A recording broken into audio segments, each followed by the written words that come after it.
So, I step off the road to take a leak, because I got about 3 cups of coffee running through me, I'm on my way to California from the great state of Texas, driving a fucking rental to get these jackasses. I don't even know where they went. Where the hell'd you guys go? To get these 3 fucking dogs back to California. They're not even all mine, because apparently I'm a canine transport caravan right now.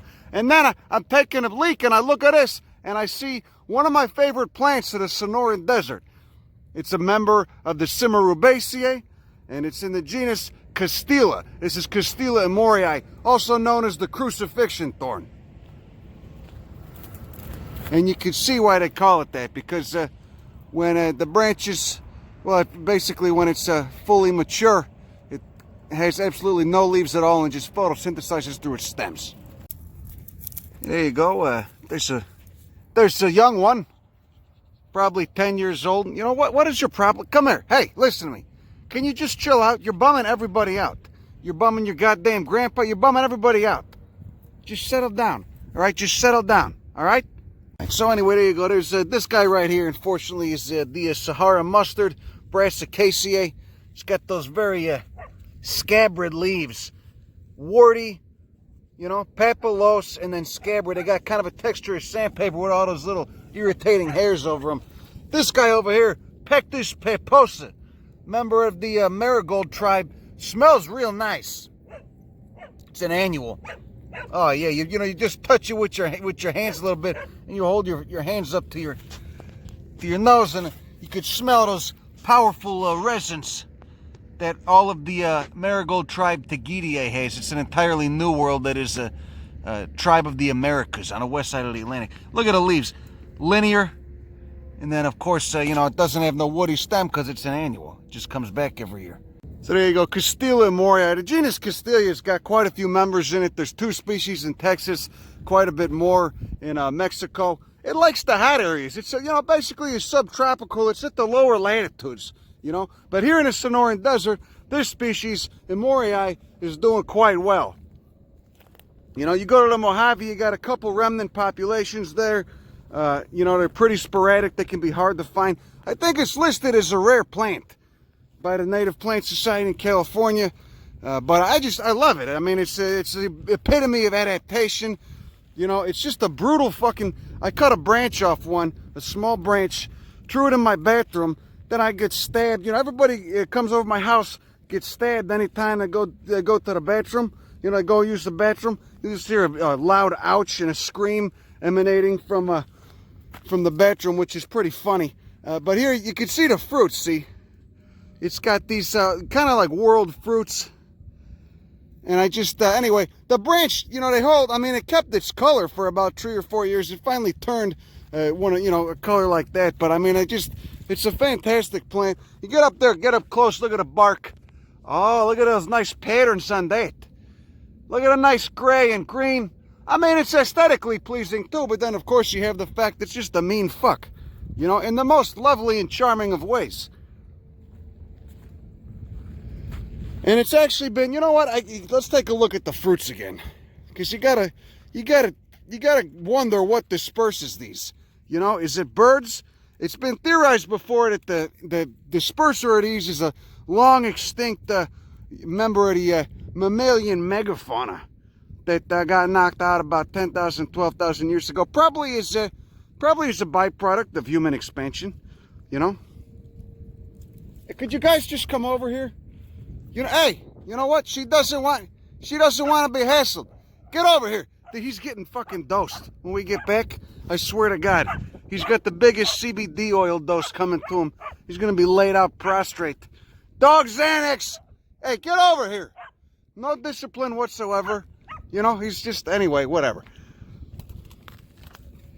So there's these fruits. Again, these are mostly yellow when they come out. You get the fruits are yellow. These have... looks like they've just senesced a little bit. Or maybe they went bad. Maybe they got... weevils attacked them or something. That would make sense because some spider decided to build his web right there. So maybe there was some insect activity, some herbivorous insect activity. Castela emoryi, and then this bastard, one of the 9,000 species of ambrosia. Ambrosia is a very weird genus. Asteraceae, sunflower family. And it, you know, some of them smell, a lot of them don't though. Oh, this is kind of resinous. This smells, but you know, they just, like I said, they're in the sunflower family, but they're kind of off in their own little clad. Their flowers are much, much different. Their flowers are spikes. Got the male flowers up top, female flowers on the bottom.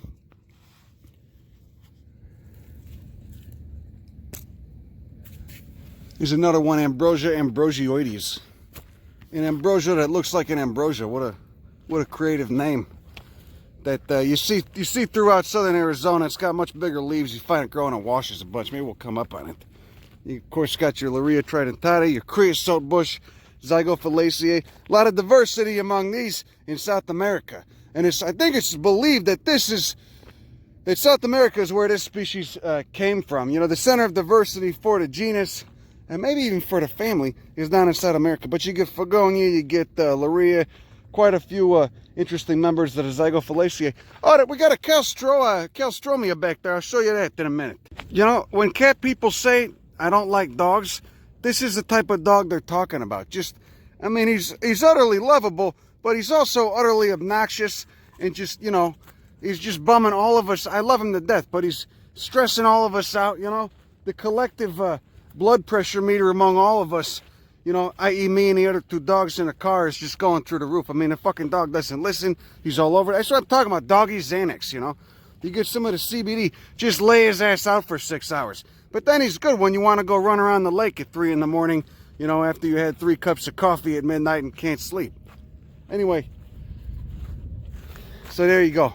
Look at these. Look at the texture of these. Now, when they come up, they got leaves, but they lose their leaves as they get older and mature. And all it takes is, you know, 1 or 2 summers in the Sonoran Desert, and your leaves will just drop right off. The texture on these is so great. I fucking love this plant. Can you tell? And again, it's rare for us in California. God damn, that fucking Brassica Turnifordii is that? It's all that Sahara mustard. It's a real bad one. It's been spreading. As they've been working on the pipelines around here, it's been spreading like hell. The seeds, you know, one plant will make hundreds of seeds and they get stuck in the mud and shit on the tires of the pipeline trucks and whatever the fuck. Also, when you get the rednecks driving their go-karts around and stuff, it just spreads like hell. But it takes, the bummer about it is that it takes over, you know, it fucking, think of the roots, think of the soil. So they don't look that bad right now, but you get a lot of water, those things just suck up all, they suck up all the water and they outcompete all the native, the really cool native annuals you get. So you come out here, you know, after a good summer monsoon, and you'll just have fucking, you know, fields, a really good summer, like one of the, like, you know, every decade or two you get a really good summer monsoon, you'll just have fields of color and really cool native desert annuals and shit coming up, and everything's alive. Well, you know, a couple more years of this, you get less of those. All the seed just, it'll germinate, but it can't compete with the thick fucking net of roots that composes the soil of this invasive brassica that wasn't here 20 years ago, 30 years ago, probably less than that. I mean, I've watched this plant spread in the last 10 years to areas where it never was before. And so all those annuals just taper off and you just get a big fucking monoculture of this garbage, this shit. Now, eventually, you know, give it a couple 100,000 years, maybe less than that, some insect or some fungal pathogen, preferably one that's native, will evolve to start eating this. It's undoubtable. It'll happen. Like with all invasives, it'll happen. The thing to remember, though, is that in the meantime, how many species of native plants and, you know, eventually animals that feed on those native plants might go extinct or become locally extirpated, that is, locally extinct in a region because of this invasive. And so it's the same problem with all the invasive plants and all the fucking jerk-offs that want to say it's not a problem, you know, fucking whatever. You know, people are going to believe what they want to believe. We live in an age where people form their opinions before they look at the facts. It's the wonderful thing now, and it's especially the fucking hubris when people open their mouth about shit they don't know about. There's no excuse for it. You got the fucking internet. You can look any of this stuff up. So I don't know. A lot of people, you know, try to say invasive species aren't a problem. You keep in mind that shit, you know, everything except for the pine beetle, all the fucking fungi and insects that are taken apart North American forests these days, every single one of those is invasive. It did not evolve here. It's from another ecosystem. It was brought here by people. So I don't know. You know, you can't fix stupid. You can't. You know, if people already have an opinion, it's the same thing today, especially in this country. They're not going to change it when you give them facts. So that's why I've just taken to mocking them. But that's not very constructive either. Anyway. Moving right along, let's go check out this Calstromia. It's another cool member of the same family as this plant, the fucking Creosote Bush, Zygophyllaceae. Oh yeah, look at that. Calstromia. Rub it on your balls, or your figurative balls if you're a lady and you don't have any, and make a salve out of it. It's a nice salve. Maybe not the stem though, because look at all those scabbard, irritating hairs on the stem. You know, it might not feel too good if you put that in your pants. I might go ahead and give it a whirl anyway. It'll maybe keep me awake while I'm driving. I got 12 hours left to go. So look at the foliage, though. You got pinnate foliage. When you look at those leaves, remember, pinnate is a common attribute of many members of the pea family, of which this is not. This is not a member of the legume family, Fabaceae. This is Zygophyllaceae, the creosote family. Another cool genus in that family is Fagonia. But, you know, it's got pinnate leaves, so it could be a fake out. You know, you just get into botany, whatever the shit you were trying to learn. You see those leaves, you might think that it's a fabid. It's a Fabaceae, but it's not. A lot of the Zygophyllaceae bastards can have that pinnate foliage too. Now, pinnate, what it just means is that you got a central rachis, that's its central stem, and you got a little leaflet on either side of it. You can be twice pinnate, thrice pinnate. So that would just mean you get your central rachis, then another rachis coming off with more leaflets, and then another rachis coming off of that, and so on. You know, like some ferns and what this shit, and some of the members of, well, a lot of members of the American Fabaceae do that. You don't see too much pinnate leaves in the Australian legumes, though. At least not in the Merbellae. Maybe in some of those acacias and shit. Anyway, look at it, and look at it. Look at a leaf on that mustard. It's not a mustard you want to eat. I mean, I guess you could, but you'd have to boil the shit out of it. But you know, it's a prick of a plant. Sure, it's wonderful where it's native, but here, you know, these are small. This is a small one because there's not that much moisture in the ground. They can get upwards of, you know, 4 feet tall with a giant kohlrabi-looking root. Just think of all the moisture it's stealing from native plants. Anyway. Oh, yeah, there you go. So look at that. 10 stamens, 10 anthers. And then that little, the little rag coming out, that's that of course is the pistil, the female part. Remember pistil? This is how I remember pistil, because pistil, you know, you normally would, it's spelled with a P-I-S-T-I-L, not P-I-S-T-O-L. You normally think it's talking about a dong, since, you know, in the literature, pistil normally equates to penis, but it's counterintuitive, so pistil on a flower equates to female part. So that's how I remember it. So pistil is composed of stigma, style, and ovary from the top down. Stigma being the outermost distal end, style, which is basically the piece that holds it, the rad, and then the ovary, of course, is at the base of that. And the ovary contains the ovules, which is just a fancy word for seed. And then, of course, on the orange shits right there, those are the anthers, which release the pollen. And the anthers are held up by filaments, much like the style holds up the stigma. So, you know, on pistil is the female part, the stamens are the male part. And stamens are composed of pollen, anther, filament. Again, from the distal end down, from the top down, pollen, anther, filament.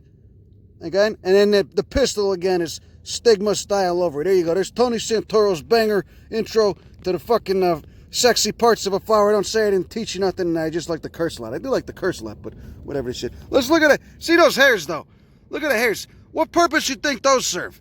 Huh? I mean, it's pretty obvious, just so stuff doesn't eat it. You know, you don't get little conejos and shit, little rabs and whatever, you know, chewing on the goddamn flower buds and whatnot. Fucking, my dog got valley fever, which is a real pain in the ass. It's a fungal infection, and you get it, they got it all over the spot in Arizona. Everywhere in Arizona, Mojave Desert, etc. So, you know, you can't let them dig no more. I used to let her dig you know, at least if we're in a relatively disturbed area that's already disturbed, she'd dig and she'd go looking for the squirrels and shit, whatever. But you can't do that no more, at least in the deserts, especially after a rain. Especially after a rain, because that's when all the spores come out. So it's a fungus that'll, I believe valley fever will also eat that, you know, dead material. It's saprotrophic. It'll eat shit that's in the ground too, but it's a very efficient parasite of mammals. You know, so in fact, I probably think I have it, and I just beat it. It's probably have antibodies for it if I were to get tested, because of all the fucking around I do in the bush. But it's a real bastard of a fucking illness here. And then here's the creosote, resinous, super resinous. Everybody knows creosote. Yeah, you cut a branch of this up, you hang it in your shower, nice, let it dry out, hang it in your shower. It smells real good. Well, for what it's worth, and it ain't worth much because the flowers kind of look like hell right now. I think it got kind of cold down here last night. It got to like, you know, 40s. It was in the 40s, so maybe looks like the petals might have shriveled up, but there you go. The fuzzy shit on the left is a fruit. It's got a filamentous pistil still sticking out of it. It hasn't fully dehisced, just the leftover flower part. And then on the right, of course, you got the flowers. Again, those petals are all shriveled and shit because of the, I believe because of the cold temps. In the center there, you got the 10 stamens, just like that calstromia back there I was showing you. And then, of course, you can't see it, but beneath all the stamens and shit with the yellow anthers, beneath all that is the stigma and the style, the female part. Again, and then you got 5 distinct petals right there.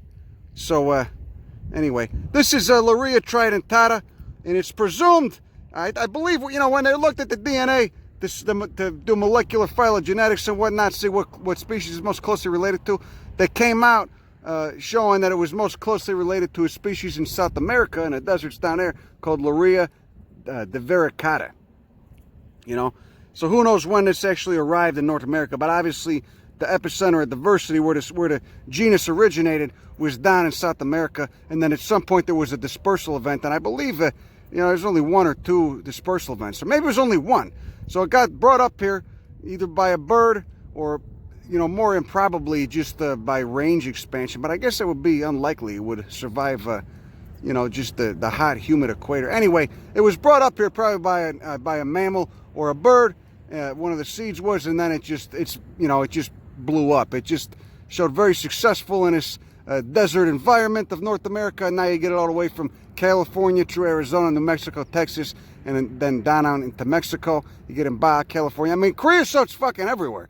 It's unreal. But, you know, looking at in terms of the biogeography, how it got up here, and I'm sorry I'm making this long-winded, but you'll be fine. Just sit down. Just fucking sit down. You're making me nervous. Sit down, calm down, listen, or go to the next video if you don't give a shit. Anyway, the ways that they've presumed that this plant made it up here, you know, it's, well, you look at a pack rat mittens and it shows, you know, I think the oldest it's been dated like 18,000 years ago, but it was, you know, almost certainly up here before that.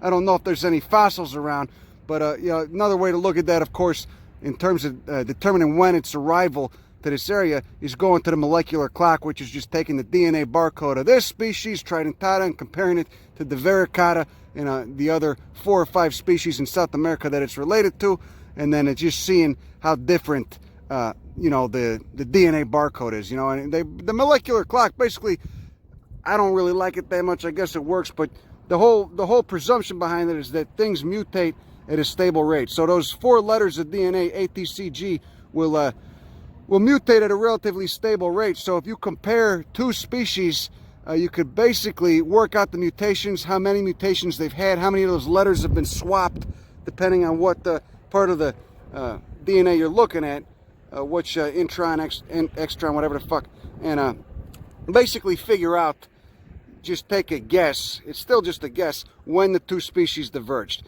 Just looking at how they're different and then calibrating for the rate of mutation. So it's pretty confusing. You want to read more about this, look into that Carl Zimmer book, Evolution Making Sense of Life. He'll give you a nice banger crash course on that. Maybe I'll try one in a video later on if I cannot fuck it up. Well, we'll see. Probably need a lot of caffeine for that. And of course, here's a rather miserly specimen of our prosopis, our mesquite bush, which again, pinnate foliage in the Fabaceae, in the legume family, in the mimosa subfamily. And again, this is, you know, this is a scrawny bastard. There's They got a big one over there, over that way. But, you know, it just depends on where it's growing. In the Mojave Desert, you know, unless they're on a wash or something, or, yeah, you know, I think at Chocolate Mountains, you got a couple big ones, at least there in the foothills of the Chocolate Mountains. But in most places in the Mojave Desert, it's just too dry. These don't get big at all. This is, you know, how big they get. But then you go east to like South Texas, and what this shit, right there in the Rio Grande, they get upwards of 20, 30 feet tall. They make a wonderful canopy. Lots of shade, lots of fruit. The fruit's edible, of course. You could chew on it. It's got kind of gummy. It's got kind of a gummy texture. It's pretty sweet, too. And then, of course, there's our friends, the cows. Existing where they otherwise would have no chance at survival. You know, just fed and protected by human beings, and in the meantime, destroying all the native vegetation. I'm not just fucking. Sometimes they're not too bad. Ranching in the desert seems fucking asinine to me, but that's just my opinion. But anyway, that's all I got for you today. Thanks for joining me on my little, you know, piss stop foray into the Sonoran Desert. Have a lovely afternoon. Go fuck yourself. Bye.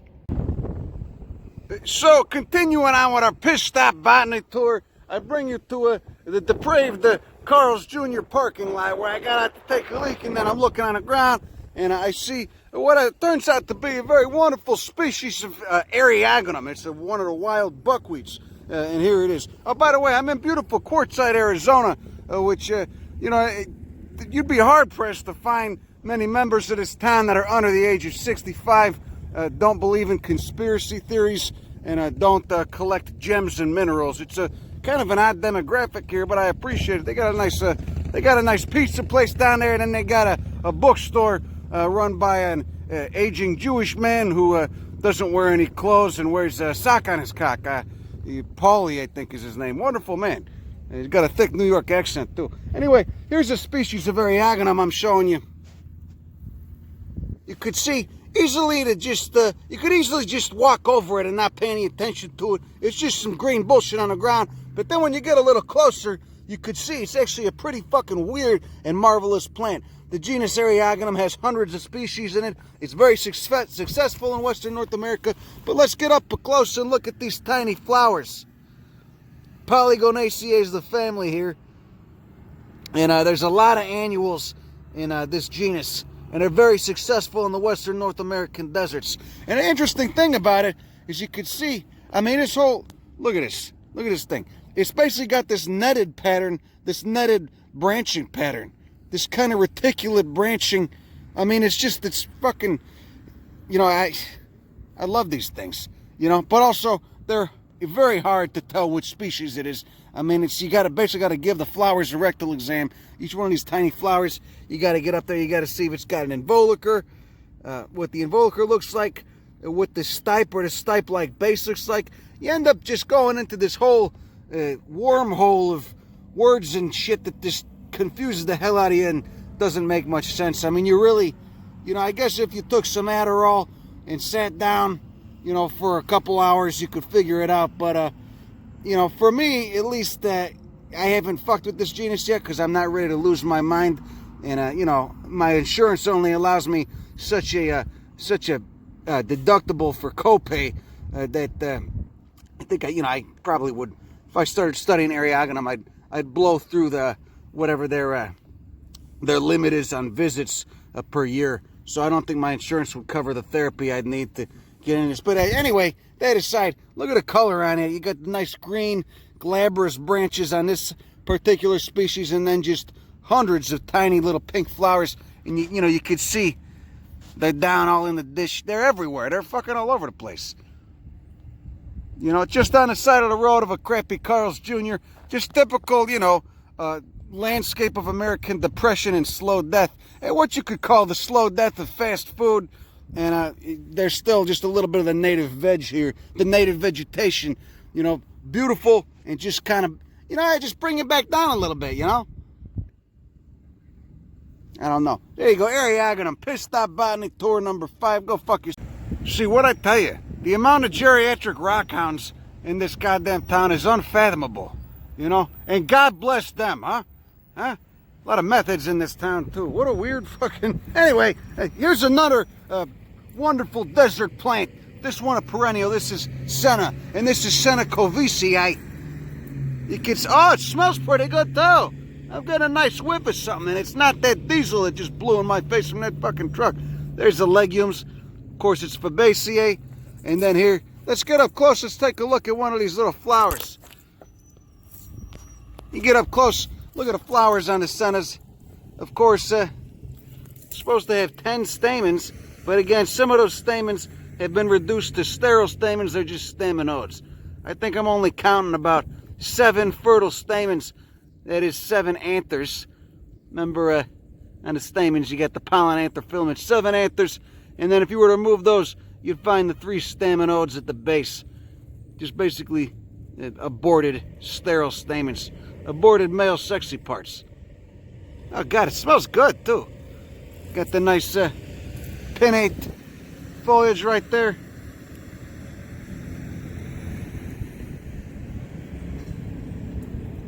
And it's even pinnate. This basically means it doesn't have a terminal leaflet. You know? Its leaflets are even. Yeah, there you go. Okay, so I got the petal peeled back. Going from the bottom up, you got calyx. Those are the sepals. And then corolla. Those are the 5 petals. And you can see those 3, basically they're just yellow knobs. They're stamens with no anthers on them. Those are the staminodes. The sterile stamens. And then those big banana-shaped looking fuckers, those are the anthers, which of course have the pollen. And you got 7 of those. You got 7 anthers. So 7 fertile stamens and 3 sterile stamens. And then you got the pistil in there, the female part too. But I can't quite see it. Maybe you could see it. Maybe it's just the angle of the sun I'm looking at.